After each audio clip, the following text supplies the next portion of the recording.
Hey everyone, thanks for joining us on Play Games. My name is Lance, and today I'm looking at a brand new series of games coming to Kickstarter called the Chronicles of Crime Millennium series. And this is going to contain 3 different games, 1400, 1900, and 2400. Each one of these games is part of the Chronicles of Crime series, but they all are standalone games. You do not need any other previous Chronicle of Crimes games to play these. And all of these are being made by Lucky Duck Games. They are 1 to 4 player games that take roughly 90 to 120 minutes to play, or depending upon the scenario you've chosen to play, that might vary as well. So in this video, I'm going to take you through and show you what is included with the 1400, and this is going to take place in France during the 1400s.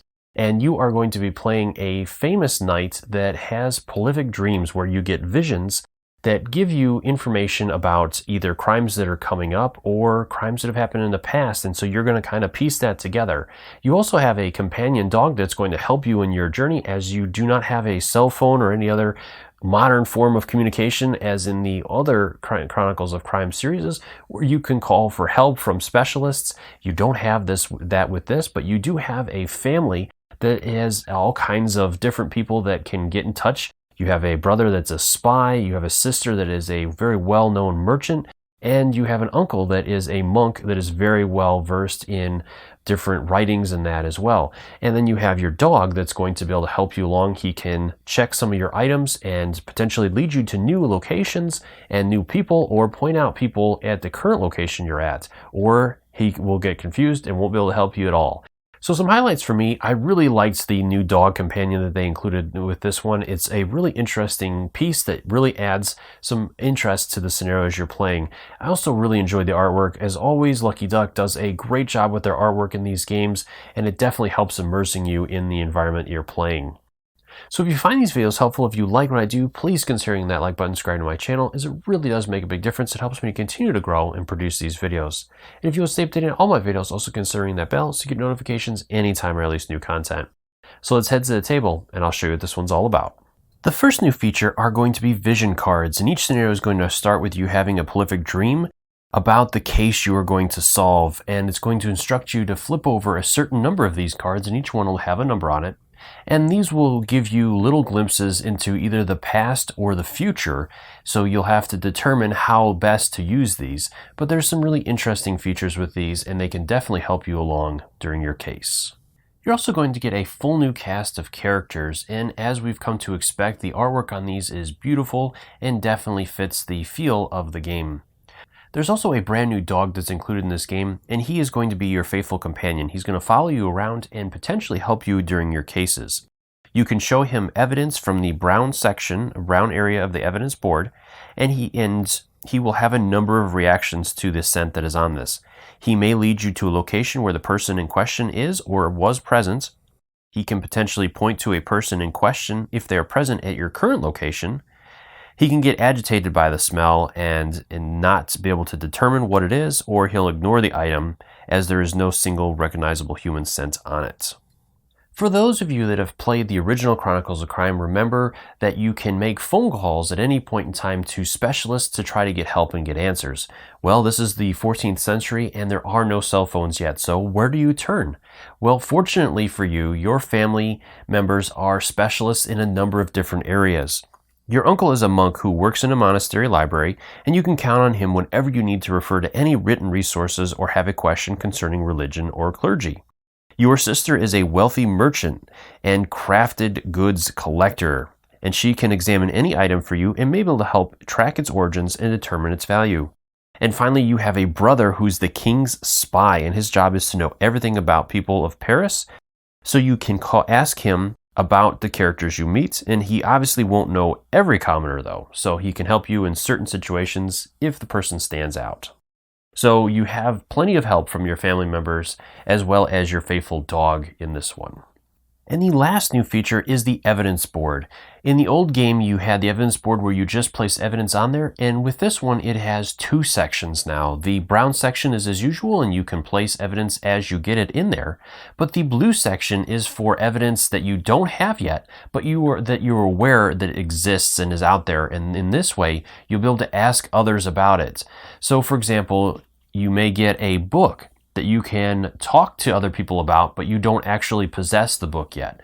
So it's going to be a really handy thing as you're aware that these items are out there, and you can potentially get further along in your investigation talking about them and trying to figure out where they're at so that you can add these items later on to your brown area and have them in your possession. And the last thing I want to do is show you a couple turns in action, especially for those of you that are not maybe familiar with Chronicles of Crime. This will be a good example of how that game plays on top of all the new features within 1400. So with this, we'll go to the app. And so as you can see here, this is the starting part of the case where it's going to give you a little bit of backstory. It's going to talk about your character and what he is. So we have, your name is Abler Lavelle. You live in the city of Paris, and you are a knight sworn to our King Charles VI the Beloved. Ever since you were a child, you've had strange, prolific dreams in which you see violent scenes of past crimes or ones yet to be committed. You've learned that your gift can be put to good use, and started to solve cases that nobody else could crack. That earned you a reputation in the city, and now many people seek your help whenever a mysterious crime is committed. Tonight you have another strange dream. Then it's going to instruct you to take vision cards 1, 2, 3, and 4 and place them out. So this will give us some idea of some of the things that are going on. We don't know if any of what these are from, as far as if they're in the past or the future. And so hopefully throughout the case we'll determine what they are and maybe help us solve it. As you expected, earlier in the morning, a messenger arrives at the door of your family house. He carries grim news. There was a murder at the secular scriptorium in the Quartier Les Dames. So it instructs us to place out location E. So I'll do that. This is the first location we're going to go to. And then proceeding, the owner of the scriptorium, Bernard, number 21, so let me pull him out in the pile, and I'll place him here, is an old friend of your father. One of his scribes was murdered, and although the guards are already looking into it, he believes they are neglecting the case and wants someone he trusts to investigate the crime. You have to find out who murdered the scribe. When you feel you know the murderer is, you should go back to your home and report the findings to your family so they can inform the authorities. All right, so at this point, then we would move into starting the case. So let's start off by going to the location.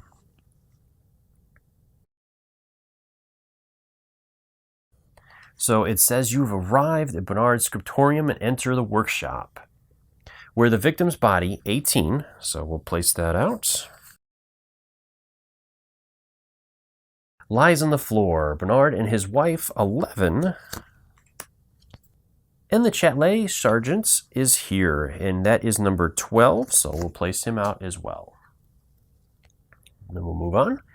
The sergeant gives you a nasty look and continues searching the room. All right, so at this point, then we have some options. We can try to talk with one of the people that are there, except for, of course, the person that's dead, or we can search for clues.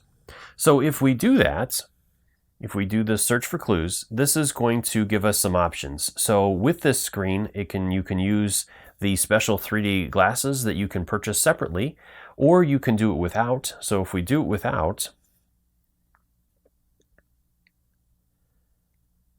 this is going to show you the room, and you can look around the room.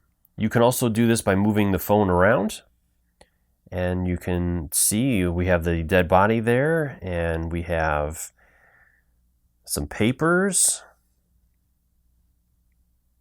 some scribes, we have the crucifix down there. And so as you're looking through this scene, you're going to be talking and telling the others what you see. And they're going to be looking at all of these different cards to pull out cards that you mentioned. So such as the jewelry, we have that. We have decorative items, we have blood,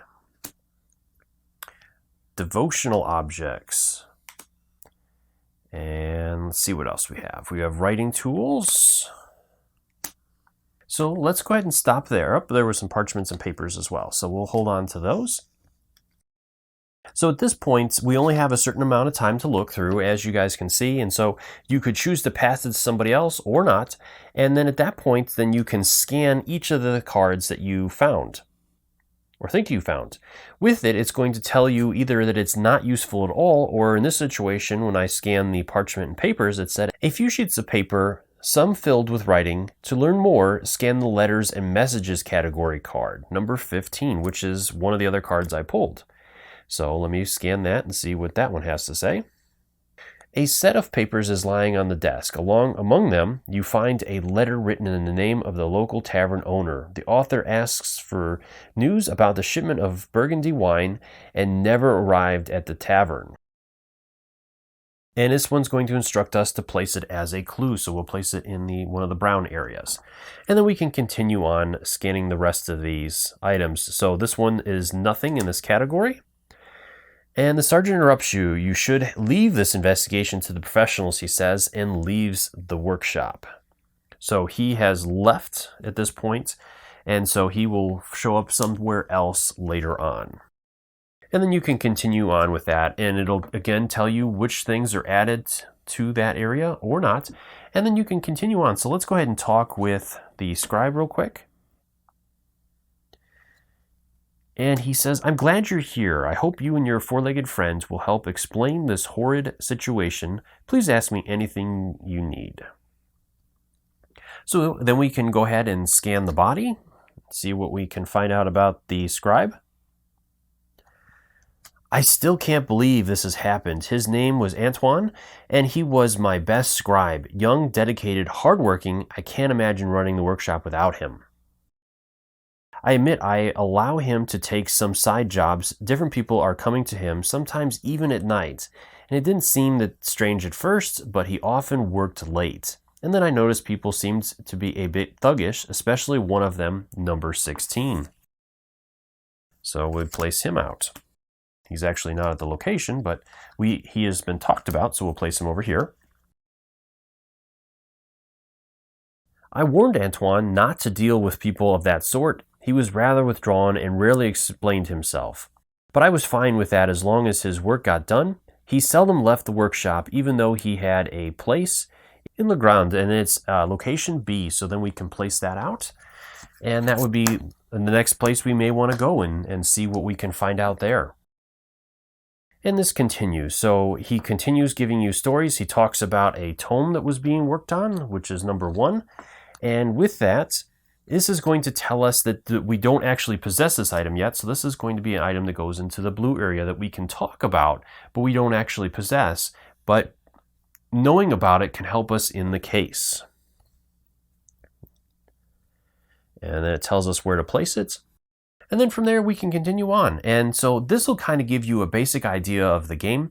And like I said, there's some really important things with this. Each action you do, whether it's scanning an item, talking to a person, moving to a location, is going to take time. And as you can see here, it's day 1 at 7:45 in the morning. And so each time you do something, it is going to take more time out of that. And the sooner you can get a case solved, the better your score will be on that, as long as you get all the rest of the information correct.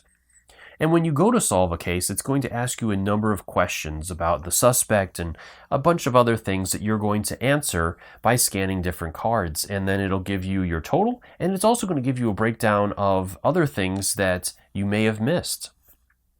So I hope this gives you a good idea how the game plays, and if you want to back this one on Kickstarter, if you have any questions or comments, leave those in the comment section below and I'll do my best to answer them, or swing by the main Kickstarter page and drop any questions you have there. I'm sure the creator would love to hear from you and is more than happy to answer any questions you have. As always, thank you so much for taking the time to watch my videos and leave me feedback on them. I do appreciate it, and I take into account everything you guys say to make the best possible videos. If you found this video helpful, if you like what I do, please consider hitting that like button, subscribe to my channel, as it really does make a big difference. It helps me to continue to grow and produce these videos. Until next time, I'll see you guys later.